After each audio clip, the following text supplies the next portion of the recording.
Hi, welcome to Fridays with Foster. I am your host, Foster. Today we're going to talk about to-dos list. So the question is, are your to-dos getting done?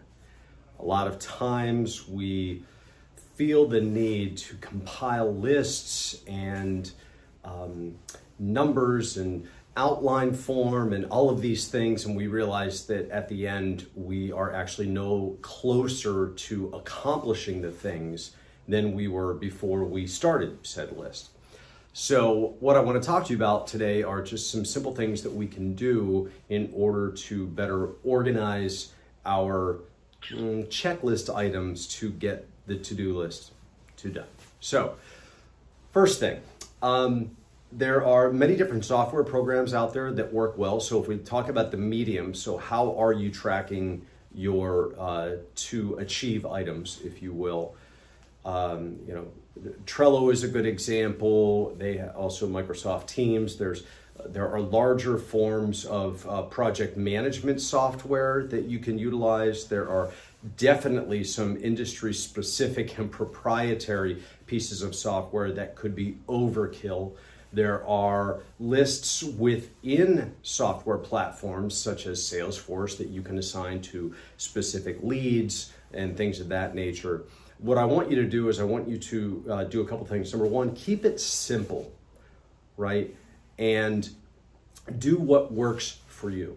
So if you honestly like to write, get a notebook. The medium isn't as important as what you do with the information. So if you want to have a leather-bound notebook and a special pen, go ahead and use that. If you want to go to, I think they probably still have them. When I was younger, the malls actually had a Franklin Covey store, but now if you go online to Franklin Covey, you can get the day timers that have, the little ruler inserts, the plastic rulers, and for the days and things of that nature. And you can use Asana or Trello or some platforms like that as well. The important thing is to number one, keep it simple, and number two, commit. Whatever you're going to use, commit to it. Be very careful also if you're trying to organize something within the realms of a team, because you may be using something that other people aren't. And if you are using a actual written pen and paper form, you can't expect other people to know where you are. If people have to have access to this list, if it is more project management based, then you have to be aware of that as you move forward. And also, don't just make a decision for the team without getting everybody's input. Yes, we're going to start using this platform. Be very careful about how you introduce a new piece of technology into the group if this is something group-wide. What I really want to focus on, though, here is how we personally deal with a to-do list or to-achieve list.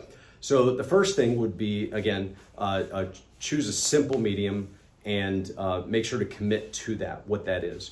The next thing to do has more to do with your calendar than anything else, is breaking up time and time blocking when you are actually going to review said list.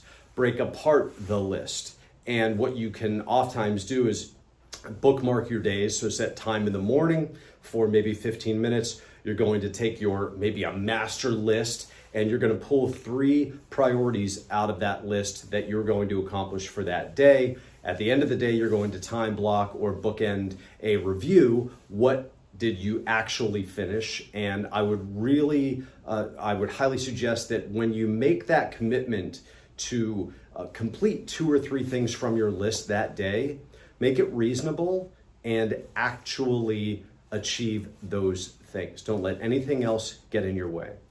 Now, how you go about the logistics of different items and different lists, again, is up to you. A lot of people have a master list. You'll pick things out. You can maybe review and time block on a weekly basis and say, hey, here's something that we want to achieve throughout the week. And here's some things that we want to achieve one day versus another day, or by Wednesday or by Thursday, that nature. And then you may have to benchmark some smaller to-do items between now and that day. But consistency is what is going to get you to the next level with these things. If you find that you're just writing things down to not forget about them, maybe what you need to do is at the end of your day, take your list of things that, we call them like parking lot items, things you don't want to forget. Take all of those things and maybe parse that list down. Maybe a couple of them or a few of them don't even need to be on there anymore, and other ones need to be moved up to the top of a priority list. So you can time block some time, maybe on Sunday or maybe early Monday morning, to see what you have to achieve throughout the week. And then you have times throughout the day that you determine what you need to achieve throughout the day. That's how you cut down on the list. You can also look at prioritizing and compartmentalizing different lists. If you have something that's admin related, it would go here, something technologically related here, something in the financial area of your business would go here, maybe performance reviews, things you have to remember for that would go on another list, and another list could be for clients. Again, you don't want to overcomplicate it. The idea here is to use your to-do list, and don't let your to-do list use you as just a tool to just scribble things down and continue to make a never-ending long list. So the next time you're feeling overwhelmed by your list, pause, review, prioritize, and time block so you can get command of your time and get your to-do list to done. Thank you very much for listening. Please subscribe, share with your friends, and remember, life is too short to drink bad coffee.